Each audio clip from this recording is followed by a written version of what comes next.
Sumamos contenidos. Sumamos tecnología. Sumamos. Siempre sumamos. Ahora, sumate vos. Sónica Más. La modernidad periférica ha sido entendida por algunos como cultura híbrida. Dado el ambivalente discurso latinoamericano en su rechazo a la dominación europea, pero en la internalización de su misión civilizadora, ha asumido la forma de un proceso de autocolonización que asume distintas formas en distintos contextos y periodos históricos. Una mirada austral pretende ser una visión alternativa desde la mal llamada periferia para abordar la globalización con ojos mejores para ver la patria.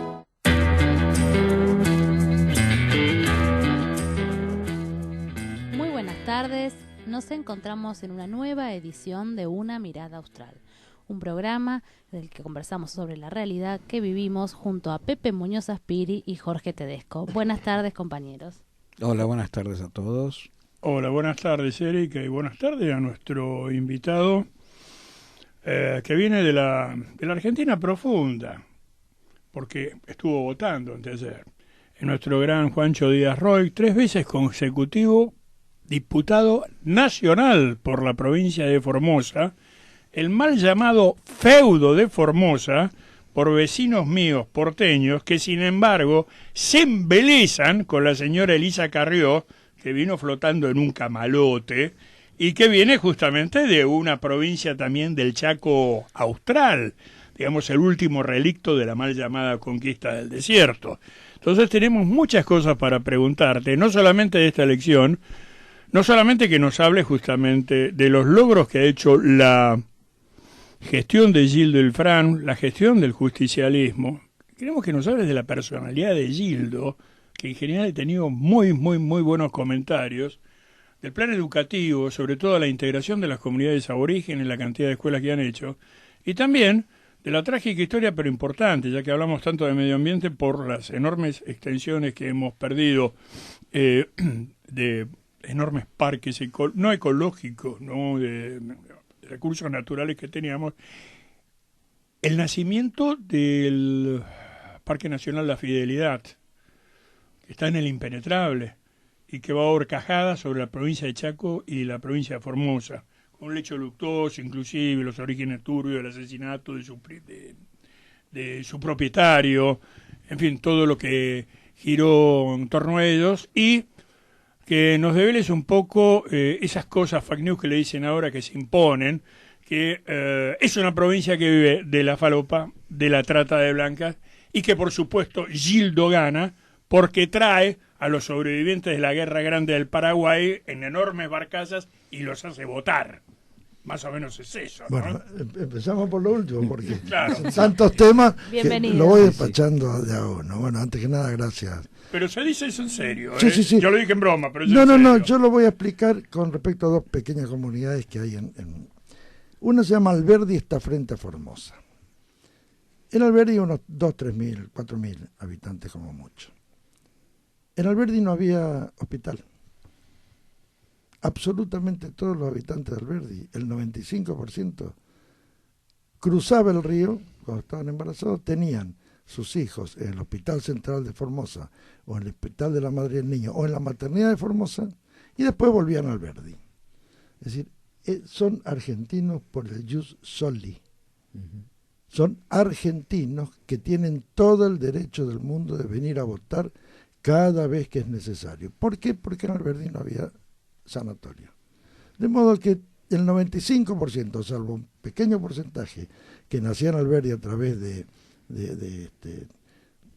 curanderas o de matronas locales, han nacido en Formosa. De modo que se rasgan las vestiduras, pero estos tipos son absolutamente todos son formoseños, son nacidos en el territorio de Formosa. El problema se le arma porque Paraguay tiene el jus sanguinis, o sea que acepta que voten los que nacieron en territorio extranjero pero tienen hijos. Entonces, los habitantes de Alberdi pueden votar en la elección formoseña y argentina y en la elección paraguaya. Pero lo mismo pasa acá con los italianos, no tenemos nosotros italianos senadores, diputados. O más españoles. cercano con el caso de Uruguay. En Uruguay tienen el mismo sistema y la oposición al gobierno actual dice, bueno, pero acá gana el Frente Amplio porque vienen los argentinos a votar. Bueno, es eso. Aclarado el primer tema. Entonces no es que traemos paraguayos a Claro. votar. Vienen, además de estos 4 años, como vamos a traer paraguayos, si ellos controlan el registro civil.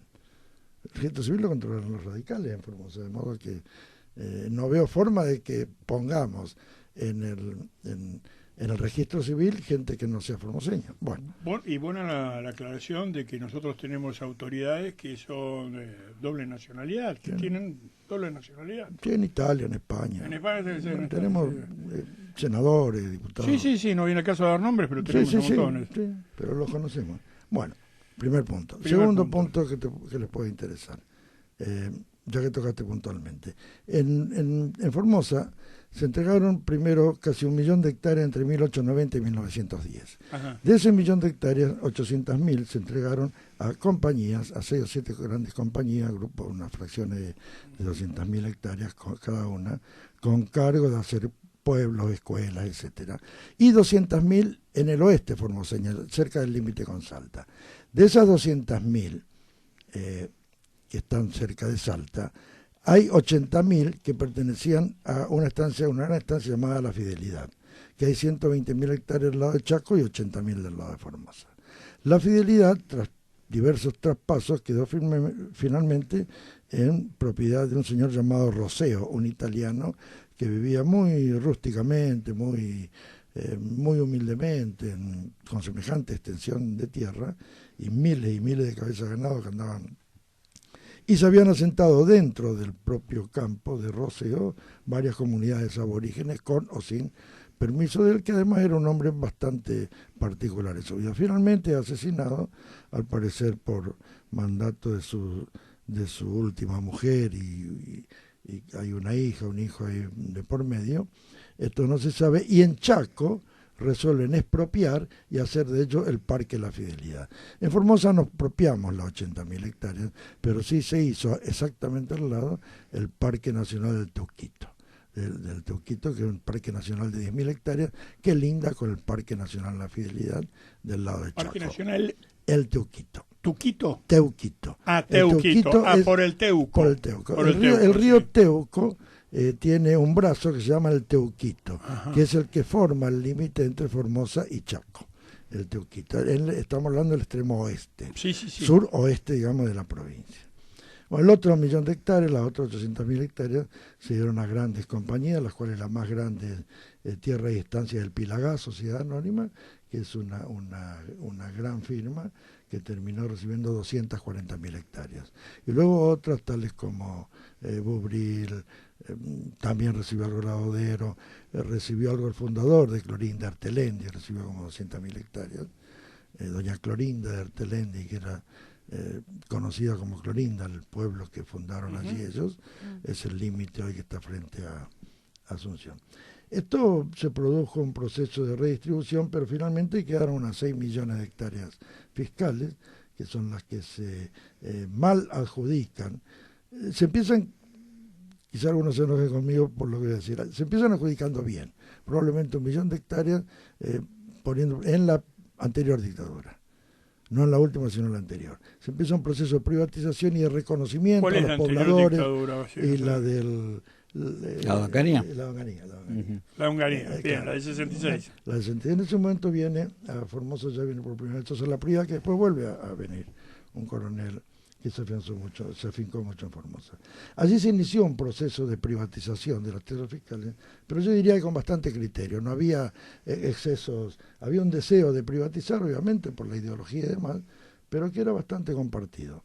Y se adjudicó realmente a los anteriores, a los pobladores, sean chicos, grandes, etcétera. Allí nace un problema. ¿Por qué? Porque la gran mayoría de los pobladores también vienen, ahora después voy a explicar el origen de Formosa, eran de Paraguay, los pobres sobre todo, con lo cual no tenían acceso a los títulos ni a tener derechos posesorios válidos.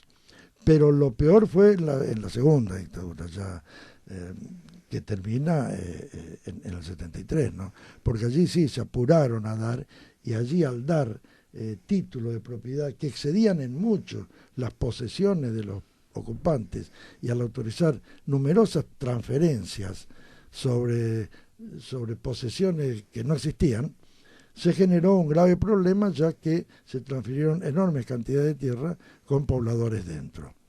De allí nació el conflicto de la tierra en Formosa de esta época, donde yo fui el abogado, el asesor de la Liga Campesina en la defensa de los derechos adquiridos por los reales ocupantes. Por eso hay muchos que con lo que acabo de decir van a decir que yo soy hincha de Susana Prida. No, la verdad es que tuvimos pocos casos de excesos en ese primer. Pero en la segunda dictadura, sí, a cualquiera que llevaba 500 cabezas le adjudicaban 5.000 hectáreas, 10.000 hectáreas, los campos se vendían acá en Buenos Aires. Me acuerdo que se había hecho toda una enorme propaganda con eso, inclusive hasta lo puedo decir porque los de cigarrillos desaparecieron. Me acuerdo de la propaganda, estaba la televisión en blanco y negro de 4370, donde estaban unos muchachos bien apuestos, fornidos, bajando árboles como las películas, a los hachazos, ¿no? Como la película norteamericana, y de repente uno pelaba los fallos esos y los daba, y hablaban justamente de una carretera como la transamazónica que iban a hacer por el impenetrable. Era la conquista del impenetrable, era la nueva conquista del desierto, algo por el estilo. Pero por lo que veo, claro, que la dictadura terminó en 83, se hizo toda la que te criaste, y debe haber habido repartijas de tierra a conveniencia de cada uno, ¿no? Sí, esto, sin embargo, después prosiguió y hoy ese proceso está bastante ordenado. Está ordenado. Está bastante, muy ordenado, a tal punto de que, por ejemplo, en las cosas que yo siempre escuché desde que soy chico, es que a los agricultores hay que hacerles casa en lugar de trabajo. Bueno, nosotros hicimos 2.000 viviendas en Formosa, en la chacra de los productores.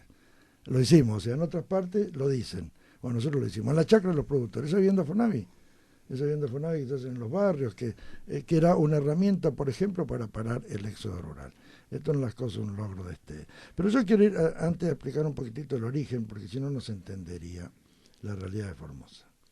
Formosa nace de una guerra, esto lo distingue de Chaco, de Misiones, de Corrientes. De la guerra de la Triple Alianza. En algún momento, algunos cráneos, acá en Buenos Aires hay material, que nuestros historiadores formoseños lo han llevado al Ministerio del Interior, trataron siempre ese territorio nacional como una hipótesis de conflicto. O sea, podía haber una hipótesis de invasión de los paraguayos, que solo quedaron 3.000 mayores vivos después de la guerra, podrían invadir Formosa y por lo tanto Formosa era una zona tampón, una zona de peligro. Había hipótesis de conflicto con Paraguay. ¿Esto qué significó? Primero, nos llegó el ferrocarril. Claro. No nos llevaban al ferrocarril. El ferrocarril fue hasta Resistencia. De Resistencia siguió hasta Posadas por un lado y por otro lado fue hasta allá, hasta la zona rica de Chaco, Villa Ángela y demás. Al no ir al ferrocarril no vinieron los gringos. No vinieron los gringos como en Villa Berté, como en Sáenz Peña, como en la zona rica, ni las comunidades que fueron hasta Misiones. Pues los gringos se manejaban a través del ferrocarril. Es lógico, se manejaban y sacaban su producción a través del ferrocarril. Esa gran cantidad de comunidades de todos los países de Misiones, si uno va y las conoce. Y fíjense también otro detalle que no se suele analizar. Nos bajaron en Corrientes los gringos. Pues Corrientes era provincia vieja, ya estaba todo adjudicado los títulos de propiedad. Era uno de los ranchos históricos. Claro. En cambio, esta era una zona, claro, nueva. Eran provincias nuevas, con tierras fiscales que se facilitaban. Eran territorios nacionales. Eran territorios nacionales, provincializados en el 58. Provincializados en el 58. Bueno. Pero de todas esas 4 provincias, una era el Patito Feo. Porque, por ejemplo, nosotros no nos hicieron puente sobre el río Bermejo hasta la década del 70, que lo hizo Sosa Laprida, justamente. No nos hicieron ruta asfaltada hasta el 70 y pico, hasta 1970 y pico. Es decir, una provincia totalmente ignorada, abandonada, con una etapa realmente interesante. Yo tengo un trabajito hecho, que si yo quiero en algún momento se lo voy a hacer llegar, donde demuestro que desde el tiempo de Perón hasta el tiempo del gobierno de los Kirchner, no hubo obras públicas nacionales en Formosa de ningún tipo. En el tiempo de Perón había un personaje que la historia de Formosa no sé por qué no le ha dado el mérito que tiene. Era un coronel Iglesias Páez. El coronel Iglesias Páez hizo 200 obras mayores, pero mayores. Cuando yo las enumero y se estudia, se ve que todo lo que se ha hecho desde, ¿cómo te puedo decir? Desde el bancos de la provincia hasta las escuelas de Plan Laínez, las rutas, las alcaidías, bueno, hay 200 obras mayores. Después la provincia queda en un letargo donde nadie, nunca, los vuelve a atender. Hasta este último gobierno peronista en que yo pienso que Néstor, quizás por venir también de una provincia marginal, vio el tema o le caímos simpáticos, fue el tercer día de su gobierno y le explicamos, yo personalmente le expliqué un proyecto, Gildo lo hace mucho más que yo, de nuestro proyecto del eje Capricornio, porque nosotros cuando vimos la realidad nuestra, concebimos la provincia geopolíticamente como parte del eje de Capricornio, un gigantesco corredor bioceánico, porque nosotros mirando hacia Buenos Aires no tenemos chance, pues estamos a 1.200, 1.400 kilómetros. Nosotros precisábamos construir otro eje transversal, que no pasando por Buenos Aires pudiera ser parte de los estados del sur de Brasil, de los estados del litoral argentino, al noroeste, el paso de Jama y la salida por Iquique, Mejillón, Antofagasta. Este es el proyecto, en muy apretada síntesis, el proyecto político, hace 40 años estamos procurando implementar en Formosa. Y esto lo entendió y nos hizo 700 kilómetros de ruta, nos conectó con Salta, y esto cambió la vida de los formoseños. Tan es así que en Formosa pasa una cosa muy particular. Toda la gente lo quiere a Néstor, y lo quiere a Néstor mucho más que a Cristina. ¿Pero por qué lo quiere a Néstor? Porque Néstor, el primer tipo que apareció, vino, firmó un acto de reparación histórica y al mes estaban las obras haciéndose. Sí, y en 2 años no hicieron 700 kilómetros. No. En cambio ahora, en estos 4 años, había un tramo de esos 700 kilómetros que se iba a convertir en autovía de 4 manos, que ya lo empezó Cristina el último año. En estos 4 años no hicieron 15 kilómetros. Y esta es la realidad histórica de Formosa. Alfonsín no hizo ninguna obra. De la Rúa inauguró un balneario, pero puso el cartel. Y nosotros estamos acostumbrados a estar tan ignorados. Esto también explica un poco las virtudes de Gildo, de Infran. Nosotros sabemos que tenemos que manejarnos con nuestros propios recursos. Infran es un tipo de una austera vida personal y una austera administración de los fondos provinciales. La única provincia que tiene 18 años superávit presupuestario. No debe un peso de la coparticipación, no compromete la coparticipación para nada. Hace lo que puede hacer y construir con los fondos de coparticipación. ¿Cuál es la producción principal que tiene Formosa? ¿Tiene actividad fabril, por ejemplo? No, porque cualquier actividad fabril y contra 1.400 kilómetros. No tenemos gas. Claro. Recién tenemos la ley, 500 kilovoltios tenemos recién desde el segundo gobierno, del primer gobierno de Cristina al final. No teníamos luz. No tenemos, el ferrocarril está parado, el gasoducto del Norte Grande, que nosotros lo planificamos, que se empezó con esto, después nos siguió, está parado. Entonces, nuestra provincia es la única actividad privada rentable que tiene así es la ganadería. Es la ganadería. Grandes ganaderos de la Pampa Húmeda se han sojizado acá, pero allá se han ido y han replanteado. Nosotros inclusive ahí hicimos un plan muy lindo. Yo era ministro de Planeamiento y me tocó a mí anunciar a la sociedad rural un plan que pergeñó allí, lo que era 50 millones de pesos por año, estamos hablando de 15 años atrás. Lo llamó a la sociedad rural y le dijo, acá tienen. Pero vamos a sentarnos a planificar, yo le pongo el contador nomás, ustedes, pero vamos a planificar. Entonces lo primero que vamos a hacer es raza, cabaña. Teníamos 3 cabañas, hoy tenemos más de 50. Los principales cabañeros de Santiago, de la Pampa Húmeda, fueron a Formosa por las facilidades. Había que hacer genética para e inmediatamente pasturas. Y después recién, cuando ustedes van, puede ir cualquiera de los grandes remates de Formosa, es como si fuera, y en la rural más de una vez se imponen los vientres de Formosa. Es la única actividad que es realmente rentable. Inclusive la soja no entró y además nosotros muchos no la promovieron. Una política de no promoción. Fue, por ejemplo, Olmedo, el padre de Olmedo, plantó 100.000 hectáreas, duró 2 años, a los 2 años vendió el campo y se fue para otro lado. Nuestro cultivo típico es el algodón. El algodón no es rentable, pero nosotros lo sostenemos. ¿Qué hacemos para sostenerlo? Hacemos una planchada pública, un precio sostén, como si fuera un pequeño IAPI, chiquitito. O sea, el productor que no puede vender en privado, nosotros le garantizamos un precio. ¿Qué hicimos después? En la etapa inmediatamente posterior, hicimos una hilandería. Con la hilandería, ¿qué hicimos? Hicimos una gran cooperativa donde hay 700 mujeres, que cosen todos los días, a lo largo del año, cosen guardapolvos, sábanas. Cuando usted va a Formosa el 1 de marzo, empiezan las clases, todos los 200.000 chicos de la escuela reciben un kit absoluto de ropa, absoluto, del 100% de ropa. En todos los hospitales se provee y a las que cosen, que es una gran cooperativa, son 700 mujeres en toda la provincia, no son empleadas públicas. Se les da un seguro de salud, sí, pero ellos cobran por pieza, agrupadas en grupos de 10 cosedores. O sea, hay una organizadora del grupo que es la responsable y se dan la mano unos a otros cuando una se enferma, no puede cumplir, bueno, las otras le prestan. Es una organización espectacular. Eso es lo que fue a ver, no me acuerdo quién fue la vez pasada, Formosa, y quedó admirado. Creo que era Scioli. No sé quién, uno ahora en estos días. Esa es una forma. Hicimos lo mismo con la banana, con el pomelo. O sea, las pocas actividades que no alcanzan a hacer. Es muy difícil encontrar actividades privadas rentables. ¿Por qué? Por los 1.400. O sea, vos tenés que producir algo que se pueda consumir ahí, por ejemplo. La banana y el pomelo excedente que no se coloca, nosotros hacemos lo mismo que con el algodón. Tenemos una fábrica provincial que se llama Nutrir, que procesa estos alimentos, y entonces en las escuelas repartimos, por ejemplo, en vez de mermelada de durazno que nosotros producimos, mermelada de pomelo o mermelada de banana, y con esto abaratamos el costo y reemplazamos la comida habitual. O sea, hay todo un proyecto allá de gestión importante.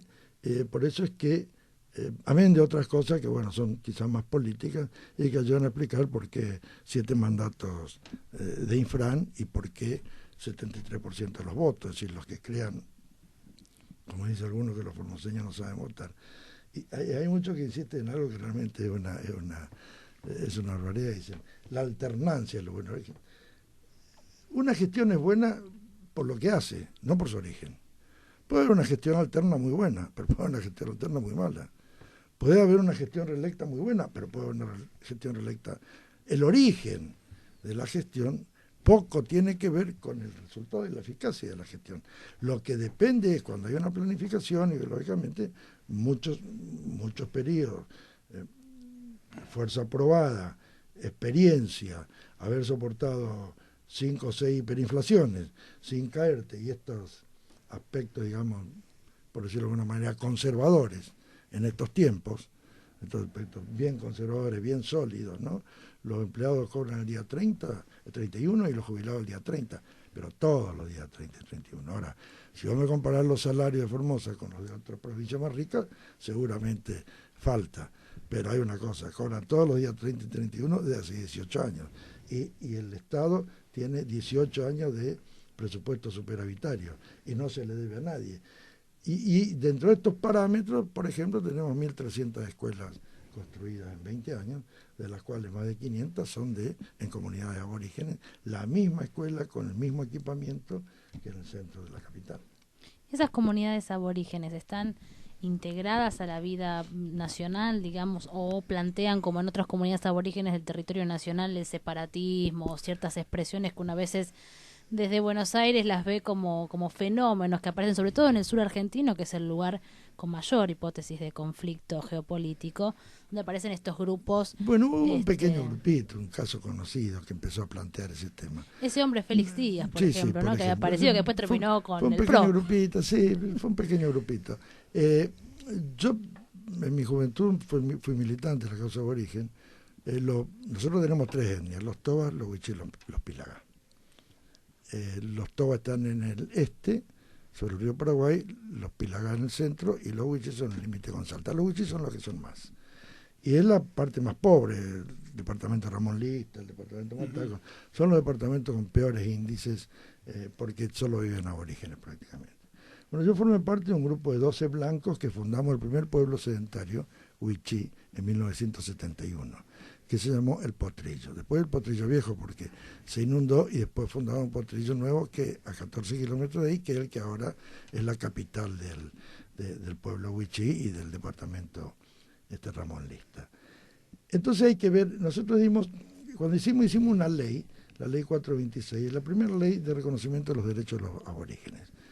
Es una ley muy interesante, una ley original nuestra, que le reconocimos los derechos sobre 300.000 hectáreas aproximadamente, y cuando hicimos la mensura terminaron siendo 340.000 hectáreas. Estas 340.000 hectáreas en 2 o 3 años le hicimos la mensura, los alambró y le otorgamos los títulos de propiedad. Había 92 títulos de propiedad para 192 comunidades aborígenes. Con esta comunidad de aborígenes trabajamos muchísimo en la educación en las 2 lenguas, en castellano y su dialecto. Toba, Wichí, Pilaga. Avanzamos mucho, tenemos ya alfabeto escrito de los 3, ya tenemos un grupo de más de 300 aborígenes de nivel universitario, unos 500 de nivel terciario, y tenemos 100% de alfabetización. Para que vos tengas una idea, cuando en el 71, cuando yo fui al departamento de Ramón Lista, el 1% de los aborígenes de los Wichí estaba alfabetizado. Hoy está el 100%. Esto medido 70 al 18, bueno, son 50 años, pero te quiero decir, ¿de dónde arrancamos? Porque también de esto es bueno decirlo. ¿De qué arrancamos? ¿De dónde arrancamos? ¿De dónde salimos? El proceso es muy interesante. El proceso aborigen es muy complejo. Muchos hablan, pero hablan por hablar. Yo siempre pongo como ejemplo yo soy abogado, ¿no? Los que nunca no conocen el olor a preso, los que nunca fueron a una cárcel y hablan. No es fácil. Y vos tenés que conocer el olor aborigen y tenés que tocar la mano y la sienta del aborigen. Y tenés que sentir el olor aborigen y tenés que, si algún día te toca, dormir en una choza aborigen entre medio de las moscas, y después te nacen un montón de contradicciones en tu vida, en tu visión. Claro, hay raza y raza. Por ejemplo, yo me llevo bien con los Wichí espiritualmente porque me es más difícil con los Toba y con los Pilagá, porque entre ellos tienen diferencia de la cosmovisión que tienen. Bueno, sí, entonces, hay tensiones inclusive entre ellas sobre la que, bueno, el ejército argentino, la colonización trabajó de la misma manera que había tensiones entre los grupos, entre tehuelches y mapuches, o en México entre tlaxcaltecas y todo esto. Porque inclusive creo que fue a un Toba, y le digo, ¿por qué le dicen com? Me dice, ¿a vos te gusta que te defina el enemigo? Le digo, ¿cómo? O sea, ¿a vos te gusta que te digan? Tu nombre, claro. Era un abogado, de origen Toba. Pero digo, para acá era un barrio Toba, sí, pero nosotros somos com. Claro. Pues Toba nos pusieron los otros, que significa cabezón. Claro, Tobajá. Claro, cabezón que en realidad es frentón. Porque Tobajá, frentón, claro. Claro, se cortaban el pelo desde acá y acá lo cubrían con tatuaje, con todo esto. Entonces le decían, esos son los cabezones. Sí, los Tobajá. Claro, cabezón con un entretejido te arreglan el mailón, cantaba la Mona Jiménez. Entonces, en guaraní se llama Tobajá. Y lo mismo le pasó a los Wichí. A los Wichí lo que decían mataco, que quiere decir mono. Que quiere decir mono. Entonces, claro. Así como los Tobas dijeron, ¿con qué quiere decir realmente? ¿Con quiere decir nosotros? Con es todos nosotros. Claro, como por ejemplo los zonas, el Ansegnam, nosotros los hombres. Cada grupo se define a sí mismo como la humanidad. Pero justamente fueron, creo que los incas, venían con sus trajes, no vestidos, con alpacas, y con todo esto, lo había estos tipos en pelota y decían, estos son monos, bichos de la selva, bichos de monte. Mataco, claro, y es Wichí, que se define encima. Los hombres, lógico, cada grupo humano somos nosotros. Pero es interesante como que siguen existiendo esas tensiones. Mira, hay que conocerlo. Yo fui el autor de la Constitución de Formosa de 1991. Y en este tema, yo soy el autor, sí. Que de paso de la Constitución de Formosa, sí, de paso le mando. Vos sos una figura mítica. Después de Gildo venís vos, pero sos como Rómulo y Remo, verdaderamente. Yo estoy antes de Gildo, pero siempre en otro plano. Yo estoy, además yo milité para Gildo 25 años, o sea que, y fui el abogado de él, fue el que le ganó el juicio en la corte, y el que hizo la Constitución, no la de la reforma definitiva. Sos anterior a Roma, y es Alvaronga, verdaderamente. Bueno, no, pero esto es muy lindo lo que te voy a decir, a ver. Y lo podés comprobar. En ese momento estaba con nosotros el padre Nazar, un cura, Francisco Nazar, es uno de los Nazar Anchorena, realmente un tipo valioso, más allá que después... ¿Nazar Anchorena? Sí, en mitad del camino se nos puso en contra. Pero un tipo se fue a vivir al Potrillo. Hasta que volvió a ser Nazar Anchorena. No, siguió hasta que se enfermó y vino, después lo enfrentó allí, buena cuestión. Pero En esta parte, pero se fue a vivir a Potrillo. Sí, 25 años. 25 bueno, años. Un cuarto de siglo. Una vida. Yo lo iba a ver, pues yo lo llevé al Potrillo. Una vida. Llegó a Formosa y tenía mi nombre y yo lo llevé en el Citroën de mi papá al Potrillo en el 72, 73. Bueno, y Nazar me llama un día, él me había llamado para la ley 426, que era la ley que le dio el reconocimiento a los aborígenes. Yo colaboré, fui asesor de la Comisión de los 21. 7 caciques por etnia, los asesores éramos el cura Nazar, un pastor evangélico, tenía más poder que todos nosotros, y yo. Muy bien. Esto fue así hicimos la ley 426. Pero varios años después, esto fue el 84, en el 91 hacemos la Constitución. ¿Qué hacemos? Un gran congreso en Lomitas, donde deliberaron durante más de 24 horas sin dormir los aborígenes. Y yo voy, que era el presidente del bloque de la mayoría y el autor del proyecto de Constitución, y me entregan un artículo. Tardaron 2 días en sacar un artículo cortito, de 10 renglones, 7 renglones, ponerle. Y yo me comprometí, tal cual lo puse en la Constitución de Formosa.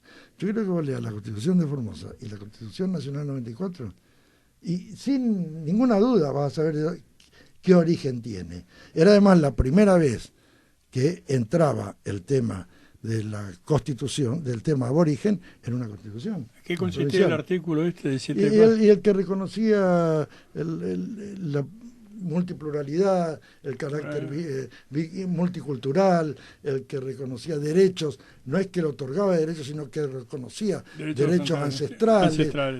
Pero también había un gran debate por medio, que era la posesión actual o la posesión anterior, porque si le hiciéramos caso a los Félix Díaz, no tenemos que ir todo, hay que devolverle todo. Entonces, no fue poco el debate que hubo, fue profundo, pero gracias a Dios en Formosa los grandes dirigentes aborígenes pudimos sacar consensuamos, sacamos todo adelante, y se ha desarrollado, salvo el incidente de Félix Díaz, que hubo un muerto porque en una actuación judicial un grupo de Félix Díaz mató a un policía, el policía que estaba al lado lo mató al tipo y nunca pasó más nada. No hubo hechos de sangre, por ahí son bravos los aborígenes, por ahí son bravos, cortan rutas, etc. Esto es muy importante, y lo mismo que otras cosas que yo reivindico en la Constitución de Formosa. La nuestra fue la primera constitución que incorporó la causa Malvinas como una causa provincial y nacional inalienable e imprescriptible. Y tal cual fue la Constitución del 94. No había anterior. Sí, no la de Chaco, la de Formosa. No la de Formosa. Había una vieja Constitución de Chaco, en la que yo también me basé, igual que una de La Rioja del tiempo de Perón. Claro, Perón, la primera Constitución que empezaba a traer... Y algunos la de artículos... Chaco creo que era Gallardo, que era sí. justicialista, que inclusive es muy tratada por constitucionalistas actuales, me refiero a Cholvi. Después hay filósofos que se dedican a Vuela. sobre el peronismo. Pero Vuela elogió mi Constitución y la de La Rioja también. Vuela escribe del juego de la taba, de la Constitución. No, es que lo interesante de esa Constitución del Chaco, no leí la de Formosa, es la participación de los sectores activos de la vida nacional.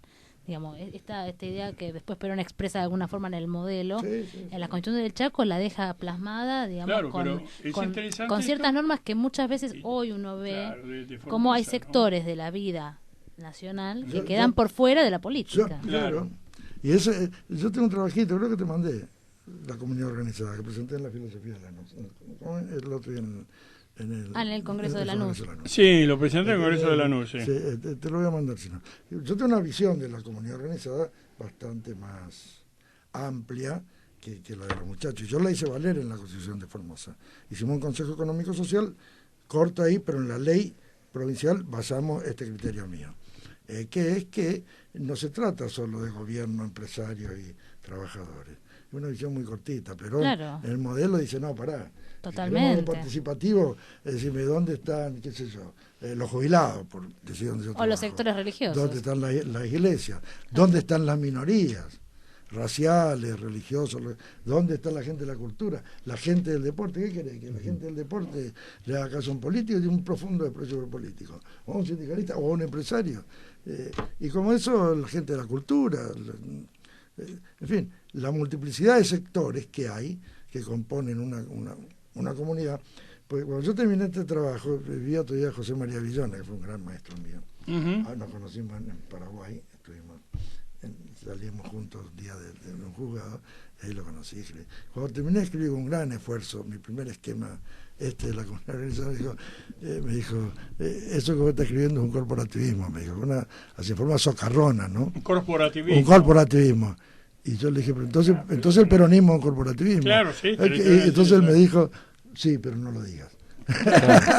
Digo, sí, pero no, porque claro, nosotros conseguimos una comunidad donde el partido político es una herramienta electoral, uno, los empresarios cumplen un rol, otro, los sindicatos cumplen un rol, pero la riqueza de la comunidad organizada y del movimiento, porque todo esto está en movimiento. Nosotros ya no nos podemos quedarnos en el nacionalismo del siglo XVIII. Porque hoy, si creemos en Perón, tenemos que pasar por el continentalismo. Y si creemos en Francisco, tenemos que ir hacia el universalismo. Claro. Aparte, han impuesto el término corporativo, verdaderamente, como si fuera una puteada. Claro. Entonces, yo discutiendo con un muchacho, buen tipo, pero que obviamente es parte del gobierno, ¿no? Yo le digo, vos que integrás un gobierno de CEOs y de empresas, me vengas a joder con la palabra corporativo, es verdaderamente un oxímoron, una petición de principios. Es hablar de un silencio ensordecedor. Es decir, para mí no tiene una mala connotación lo corporativo. Porque si no caemos en el caso del libertario, entre comillas, este burro de Esper, que dice, bueno, las paritarias es un concepto fascista, porque tiene que ir a discutir con el patrón cada uno, entonces yo solo, integrante de General Motors, yo solito, voy a ir a discutir con el gerente general de General Motors, que a su vez es un peón de alguien que está en Estados Unidos. Es un absurdo.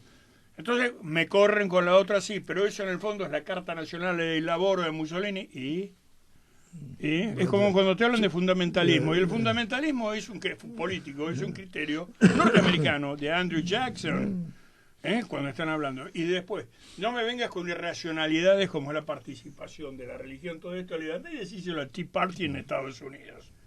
A mí me ha pasado, yo tuve oportunidad de vivir 3 años con una diplomática norteamericana, y yo pensé, la primera vez que conozco a la familia, todo esto, y yo estoy en la embajada, dije, esto es en joda, me están haciendo algo que sería inglés de Benny Hill, ¿no? Antes de empezar a comer, estaba el embajador, y me acuerdo quién era el embajador. Tuve una discusión con él y digo que un negro descendiente de esclavos no me hable como un virrey. Terence Todman. Sí, de casualidad yo terminé esa mesa, era grande todo esto, alguien se sienta, que yo, todos agarrándose de la mano, ¿no? Que yo una vez lo hice en joda, le digo, muchachos, esto es la Escuela Científica Basilio, si no nos ponemos de acuerdo, convoquemos al espíritu de Perón. Pocho, volvé, lo dije, no, acá era en serio, señor, que esto y aquello, y ya me empezó a reír, la gringa me hizo así, me dice, yo no me burlo de tu catolicismo, pero esto es en serio. Entonces quiero decir que justamente la impronta religiosa, cómo ellos utilizan determinados criterios para tirarnos en contra nuestra, y ellos lo implementan constantemente. Por eso, lo que te dijo, Billones fue, ¿no? Esa corporativa, pero no lo digas. Pero lo dijo en joda. Lo dijo evidentemente en broma. No, lo dijo en serio. O también en serio, ¿no? Bueno. No. Él tenía esa concepción. Él a mí me ayudó mucho a entender los proyectos internacionales, porque bueno, le había tocado... Era un hombre que no era caído del catre, Perón le había tocado algunos roles. Pero no, lo que yo quiero ir... pero volviendo justamente, estamos hablando de la conformación de la Constitución de Formosa, ¿no? Es el criterio. Sí, yo el año que viene, si Dios quiere, voy a escribir, porque hay varias cosas que yo creo que debiéramos tener un poco. Y ahora estoy trabajando con Cholvi y Barcicedema. Yo soy fundador del grupo Sampay, porque claro, sí, fue el que dirigió por encargo de Julián Domínguez. Cuando decidimos formarlo, yo presidí la primera. Ahí estaba Alberto González Arzac. Estaba González mi querido, Arzac. mi jefe, mi querido amigo. Un maestro. Y gran amigo. Y estaba el hijo de Sampay, que vive en La Plata, que vive todavía, que es abogado. ¿Qué edad tiene el hijo de Sampay? Ese muchacho grande. Un poquito menos que mi edad. Yo tengo 70 y piquito, él tendrá 60, 61. Y hablamos del tema, si bien pareciera que no es un tema para el momento electoral, yo siempre insisto que no vamos a tener otra posibilidad, los argentinos, si queremos algún día llegar a un estadio de organización superior, si no hacemos una nueva constitución.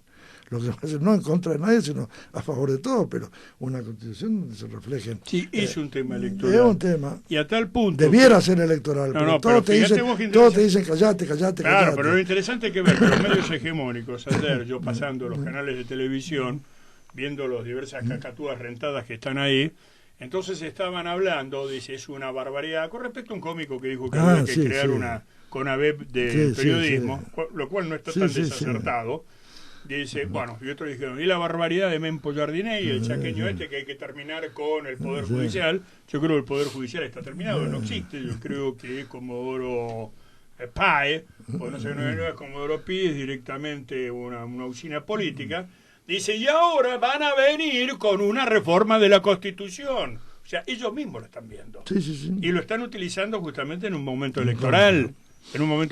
Lo que ocurre es que el constitucionalismo liberal, como yo siempre digo, si no sanciona la propiedad en función social como elemento central y no la propiedad privada y competitiva. Sí, pero el social no te lo van a poner. Y bueno, no te lo perdonan. Eso es la Constitución de Formosa. En la Constitución de Formosa está. No, lo que no puede ser es esto, creo yo. Si vos, todas las normas, decretos, acciones, derivan de los primeros 33 artículos que son los principios y garantías de la Constitución. Son los principios y garantías del individuo contra el Estado. Aquellos que fueron arrancados al rey Juan Sin Tierra por los nobles ingleses. Sí. Bueno, pero ¿cómo puede ser? En aquel momento el poder era el rey, entonces estaba bien que hagamos una constitución para garantizarnos todo, que el rey no venga, no se voltee nuestra mujer el día antes de la boda, etcétera, etcétera. Estaba bien. Pero después las cosas cambió.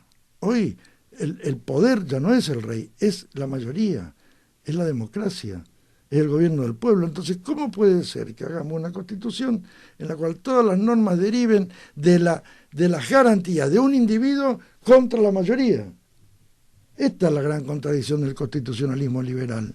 Si nosotros no ponemos arriba el bien común y en materia particularmente penal, lo que Carlos Cosio, que fue maestro mío, que es creador de la teoría ecológica, en La Plata, en la teoría ecológica del derecho, donde te decía que el axioma ontológico, el axioma ontológico constitucional, lo que está arriba de toda la pirámide, es el axioma de libertad, que es que nadie está obligado a hacer lo que la ley no prohíbe, que al revés, que nadie puede ser privado a hacer lo que la ley no prohíbe, o sea, que no es igual que al revés.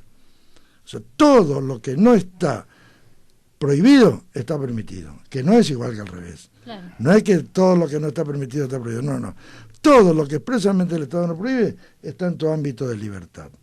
Ese es el axioma, de eso tenemos que derivar el bien común y todas las cosas que hacen a nuestra doctrina peronista de los primeros artículos de la Constitución de Sampay. Y bueno, yo incorporé también, obviamente, los derechos de la niñez, de la ancianidad, etcétera, y varias instituciones interesantes, los derechos ecológicos, los derechos, la Carta de Perón. Sí, los derechos ambientales. Los derechos ambientales, la Carta de Perón de la ecología, los derechos del consumidor. O sea, son todas cosas que no entran en ese esquema de la OIT y del Banco Mundial de Gobierno, Empresario y Sindicato. Claro. No, pará. Hay grandes organizaciones de consumidores, tenemos que darle algún lugar, le tenemos que dar. O si no, ¿para qué se organizan? Y como eso, todos los distintos sectores, ¿no? De modo que voy a dedicar mis últimos años, estoy dedicando a escribir y a reflexionar sobre esto, sin fanatismo, sin peyoratizar a los que no piensan igual, al contrario, buscando las coincidencias. Es muy grave lo que está pasando en la humanidad y no solo en Argentina, en la humanidad, totalmente. En América Latina en particular, que es nuestro campo de combate, y nosotros tenemos que, porque nosotros tenemos una ventaja, nosotros tenemos una doctrina, un cuerpo doctrinario, por eso con Evita en el corazón y la doctrina de Perón, nosotros tenemos dos herramientas tremendas, más allá de todo, y aspiramos a generar una filosofía política, una categoría universal del pensamiento filosófico político, que es el peronismo, que para mí es una categoría universal, diferente totalmente. A todas, que aspira a sintetizar el liberalismo y el socialismo e ir a estadios superiores dentro de ese esquema del continentalismo, del universalismo. Me estoy acordando porque vos sos veterano igual que yo, un poco más joven. Vos tenés más o menos mi edad, un poco más. ¿Cómo? Vos tenés más que yo, 70 y cuánto tenés. Ojalá llegue a ser. El sábado cumplo 62 organizaciones. Bueno. El sábado 62 Yo soy organizaciones. mayor que vos, entonces. Ya, de broma lo dije, pero ¿vos te acordás de la actualización doctrinaria Sí. y política para la toma del poder? Sí. ¿No? Estaba firmado por Pino Solana. Digo Sí, porque sí. Pino Solana soy un candombe, un batuque de la gran siete de la donda, maneando sus plásticos, diciendo tengo que soy, no el viejo de mierda este. Bueno, ahora tenemos una actualización doctrinaria y política para el liberalismo nacional. Antes luchábamos y nos cagábamos a tiros por el socialismo, pero no, muerte socialismo nacional. Ahora es Alberto muerte, liberalismo nacional. Porque en el medio de este candombe, de esta suerte de aquelarre psicodélico en que ha caído el mundo en general y la Argentina en particular, hemos escuchado esto. Soy el fundador del liberalismo de izquierda justicialista. Entonces era el postre que faltaba, ¿no? Porque Macri Piqueto, este chico lindo Urtubey con la baña, y a mí me divierte lo de Piqueto, al cual le debemos, y hago público, gracias a él seguimos manteniendo el edificio, el Instituto Juan Manuel de Rosas. Cierto. Que ahora le digo, che, así que tuviste que hacerte peronista para joder a los peronistas. Le digo, para enfrentarse al peronismo tuvieron que buscar un peronismo. Entonces, al broma, le digo, existe un 30% de radicales, los existen conservadores, los existen los peronistas, Pepe y los liberales, no, liberales somos todos. Pues vamos a tener que darnos cuenta, pero no una cosa así. Quiero recordar que hoy es 20 de junio, aparte del Día de la Bandera, es innecesario, nuestros oyentes conocen mejor que nosotros, al general y al doctor Manuel Belgrano, que fue el primero que empezó a hablar justamente de tesis de protección de la industria argentina. No se trata de exportar cuero e importar zapatos, sino es al revés, que es hablando justamente del liberalismo decimonónico en términos económicos, que se ha impuesto sobre todo en los últimos años, que es también la ominosa fecha de la mal llamada masacre de Seiza. Y digo esto porque, así como Jorge el otro día, me recuerda algo y me dice, mira, esto lo dijimos hace 2 semanas, seguimos marcando tendencia. Hoy sale un artículo en Infobae sobre el invento de la masacre de Seiza por parte de Berbisky, de Aldo Dudevich. ¿Cuándo fue que Aldo Dudevich le dedicó un programa entero acá? Hace meses de esto. El año pasado. El año pasado estábamos hablando con Aldo Dudevich por su último libro, Salvados por Francisco. No había salido el último libro de Aldo todavía. No, lo estábamos anunciando. Que era una posibilidad. Va a salir Salvados por Francisco.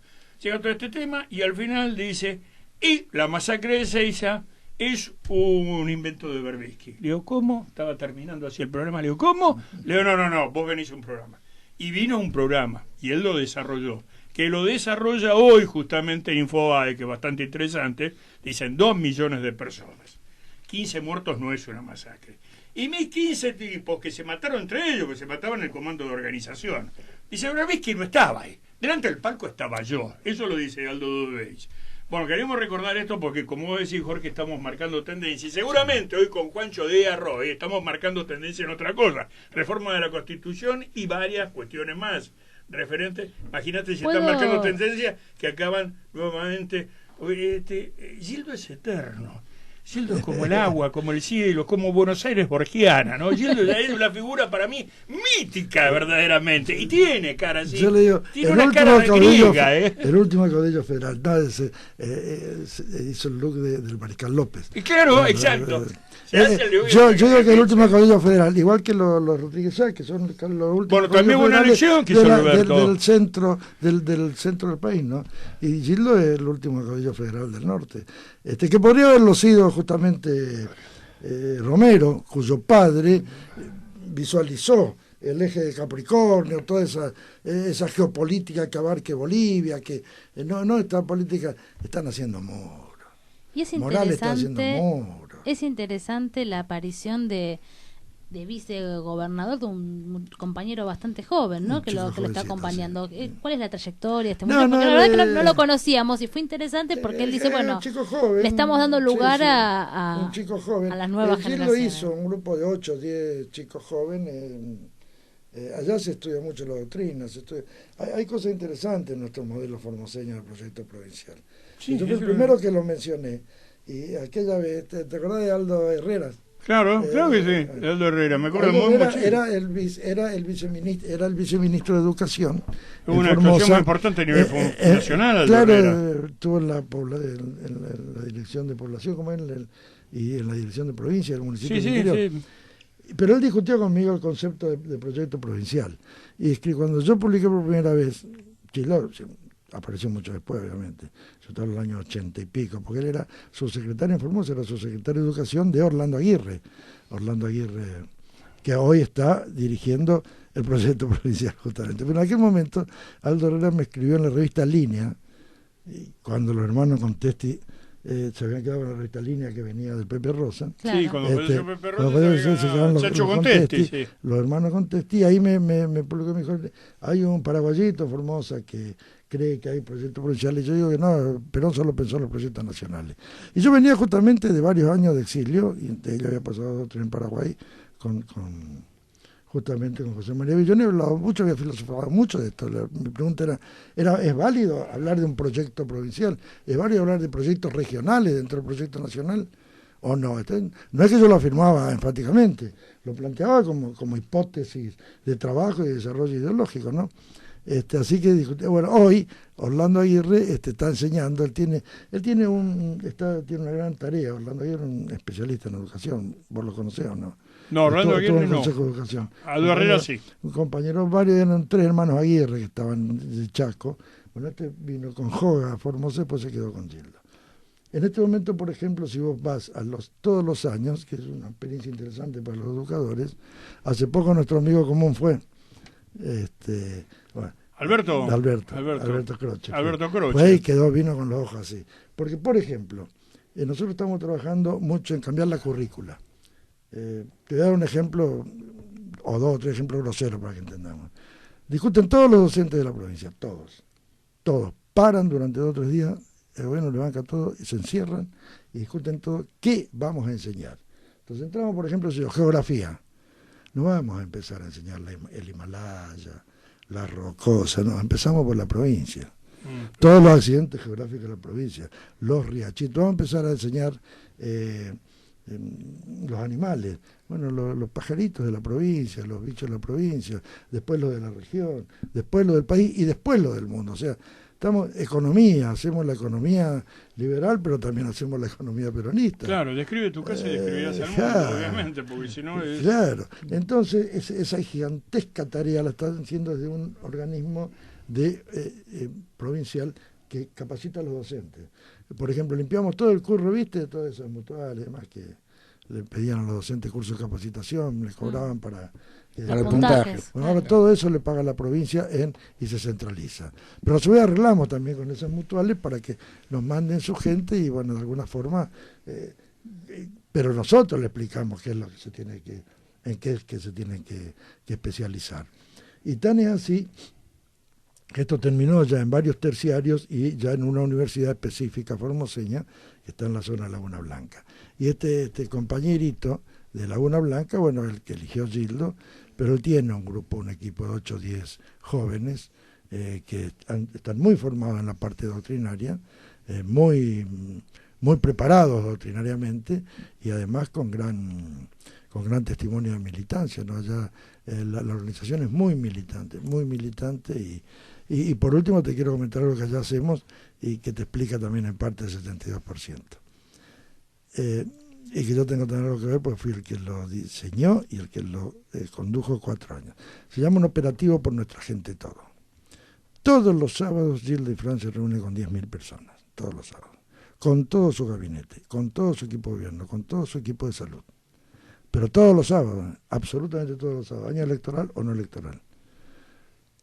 Va el gobernador, formalmente, se iza la bandera en una escuela, se canta el himno nacional, el himno provincial, la marcha Aurora, obviamente se iza la bandera, y después el gobernador se hace un acto público con el director y demás, y después el gobernador atiende a todos los que quieran venir a hablar con él.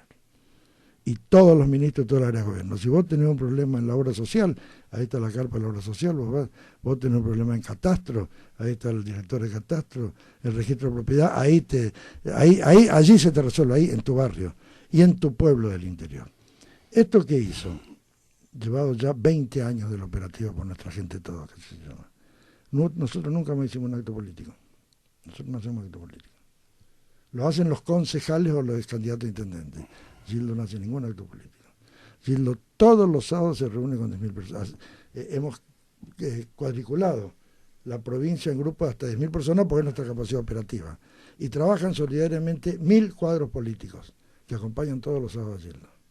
De todo, viene el intendente, viene Vialidad, vienen las máquinas, vienen los chicos y pintan, los voluntarios, viene Bosque y arboriza, vienen los de Huerta y entran en las casas y le enseñan. O sea, trabajamos en un barrio completo que es un día de fiesta, que termina de noche generalmente con guitarreada, se hace deporte, o sea, completo. Es la concepción de el gobierno al encuentro del pueblo. Esto es lo que explica también en gran parte el 72%. Bueno, estamos finalizando el programa, realmente le agradecemos todo esto que nos ha contado, nos ha dado ganas de ir a Formosa, la verdad.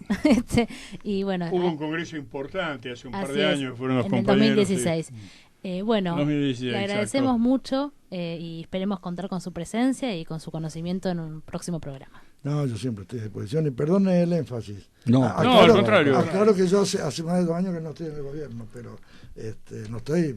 Y cuando uno se aleja ve mejor. No, pero realmente es algo digno de ver. No digo que no tengamos errores o que el gobierno no tenga errores, lo tiene por una construcción, pero sí creo que realmente hay una gran diferencia cuando se ve que hay un proyecto,